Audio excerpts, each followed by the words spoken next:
How to research, the ins and out of being an information detective. Define your thesis. This is the first step to any paper that you are going to be writing, and it will help you with your research. Write down your thesis statement. What are you trying to prove in this paper? That is your thesis. This will show up in your first paragraph. It'll be a guide for your research, but don't get too stuck to it because sometimes something that you have for your thesis will change throughout your research process because it can't be proven. So don't get stuck on it. The first thing you're going to want to do when you're doing any research is find a book or some articles that go towards your thesis. You want to read the preface or abstract. What is the author's intent? The preface and the abstract are like one paragraph that describe what you're going to read in the rest of the paper. If it's good and you want to go forward with this book or article, then what's in the table of contents or the index? Maybe there's some other information in there that aligns with your topic. Check the bibliography. Once you've figured out that this article or this book is great and it's in line with everything that you want to write about, look at that bibliography. It is a treasure trove of information that author has already found for you. Look at it and get other articles or books out of it for yourself. Go find them, and those can be your resources too. You want to evaluate the author.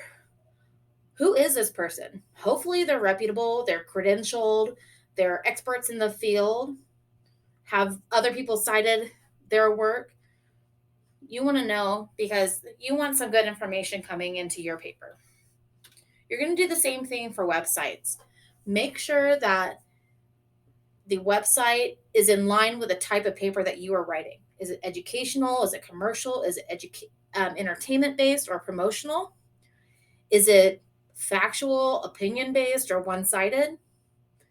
Is the website content intended for your type of project? Okay, so there are many different kinds of papers, and your professors are wanting different things. So make sure that the type of website that you are using aligns with what they want. You also want to make sure that the website is current. When was it last updated? That's important. You're also going to do the same thing that you're going to do with books or articles. Who's the author? Are they reputable? Have they been cited by others? Has this website been cited by other people? Same information is important. Is the site used as a source? Do the links work? If the links work, that means that the page is being updated on a regular basis. It's being checked on. It's being updated. It's a good source. Okay, a periodical, so a journal, some kind of article. Is it scholarly or non-scholarly? A scholarly periodical is usually not written in the first person.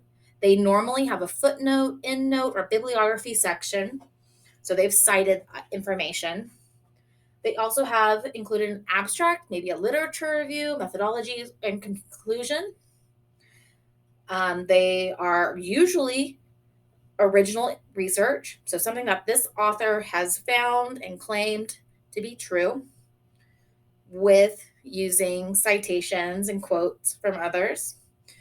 Their writings are usually peer-reviewed, so they could be coming from a university press, an educational journal, or a research journal. On the flip side of that, you'll have substantive news or general interest. So these are usually not scholarly. They are generally not written by experts in the field, but by journalists, amateurs, or general public. They can be written in the first person. They generally publish by commercial enterprises or individuals. They're generally less accurate or less current. Now, it just really matters what kind of paper you are writing and what your professor wants. So maybe this is something that they do want. Maybe they want journal articles that are magazines, websites, and newspapers. Another source would be Wikipedia. This is a good jumping off point, but it's not something that I would normally source in a bibliography.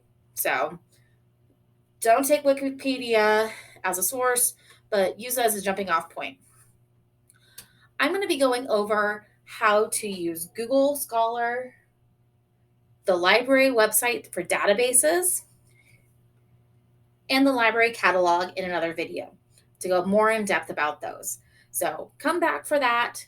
You can find more on citations, writing help, and more on the library website. We'll see you soon.